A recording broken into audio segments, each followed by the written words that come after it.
Siesta Pebble is dedicated to bringing your backyard dreams to life. Our reputation is founded on exceptional customer service, quality of work, and our lifetime warranty. Family owned and operated, serving our community for over 20 years as the PebbleTech authorized installer.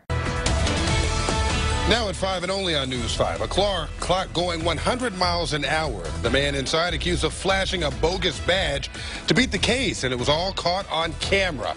That story leaving a lot of questions tonight, including who was that man and why he was allowed to drive off. Kristen Volk is live at the Newburgh Heights Police Department. Kristen, you learned this man used to work for the Cuyahoga County Sheriff's Department?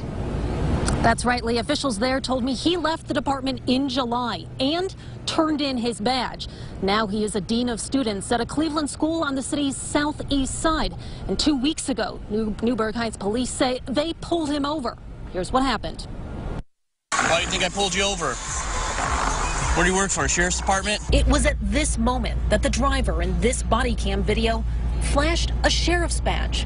According to the Newburgh Heights police chief, And you're out here doing 103 miles an hour in the rain. Pretty stupid, ain't it? that driver, Demir Houston. His Facebook page shown here.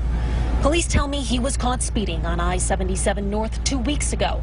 And watch as he continued to speed, even as the Newburgh Heights officer tries to pull him over. Houston finally stops on the East 55th exit ramp. I'm not laughing. It's not funny at all.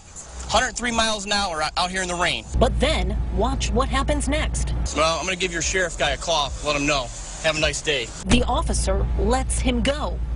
But we found out today that this 26-year-old left the Cuyahoga County Sheriff's Department in July. Whether the badge he used here was real or fake is still unclear. Today, we demanded answers from the Newburgh Heights police chief as to why Houston wasn't cited, as he was clearly breaking the law. In cases like this, the officer uses discretion. You know, some may agree with it, some may disagree with it, but at the end of the day, it is the officer's discretion in doing so. What's also surprising is that the chief says he won't pursue any charges against Houston related to impersonating a cop.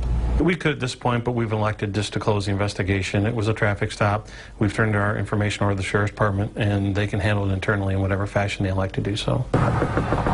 We tried to track Houston down today, but could not find him. The Cleveland Metropolitan School District confirms he is a dean of students here at the Warner Girls Leadership Academy.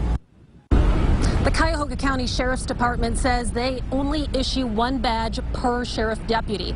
But law enforcement sources tell me it is very easy to get extra badges online and at places like police equipment stores. Live in Newburgh Heights, I'm Kristen Volk, News 5. Hey Charlotte County, this is Charlotte County Cop Watch, and I wanted to explain what fair use is. You can use pieces of news articles if you're doing it for news reporting, you have commentary, and you're doing it for education purposes. So that's what fair use is, as you can see right here. Another reason why I wanted to make this video is to let you know I have just joined with Patreon. A nice thing with Patreon, I make no money on YouTube. They took the money away years ago.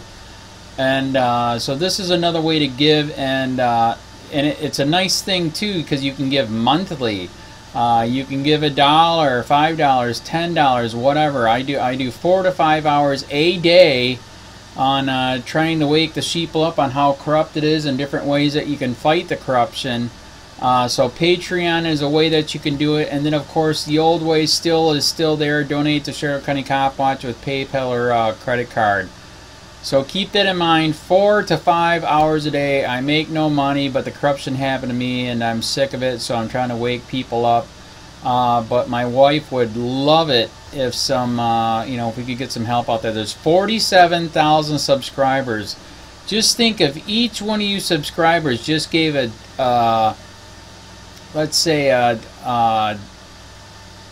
actually yes, $1 a month. 47,000 subscribers gave $1 a month. That would be awesome. That's not going to happen. But anyways, that would be great if it did happen. But do the math in your head. Just think about it. Like I said, 4 to 5 hours a day. I get no money from YouTube. YouTube has gone nuts. You can't do anything anymore.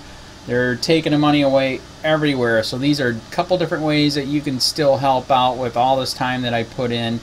And as you know, I'm in a special situation where, at least I can do it, 4 to 5 hours a day. We have a cleaning company during the day. That's what allows me to do this, and we're debt free. So this is my hobby. I don't go fishing and all that other crap. I try to save the world. So help me out to make the wife happy, man. In fact, if you guys did give $1 a day, and there was 47,000 of you, and you did it, and each of you gave $1, and that was every month, oh my God, yes, I could quit. I could start suing them. Another idea too that we have is, you know, if I got, you know, some funds, we could actually contact everyone that has been ticketed and or arrested and put in jail and start sending them postcards to let them know we're here, and to see if everything went all right, and if it didn't, find out their story. So we could even do more investigations and more lawsuits. Lawsuits take money. So just think about that. You know, 47,000 of you so far right now. You know, $1 a day. I mean, $1 a month on Patreon, or $5 a month Patreon, 10, 20, whatever. Just do the math in your head. Help out. This is a lot of work every single day. Thanks.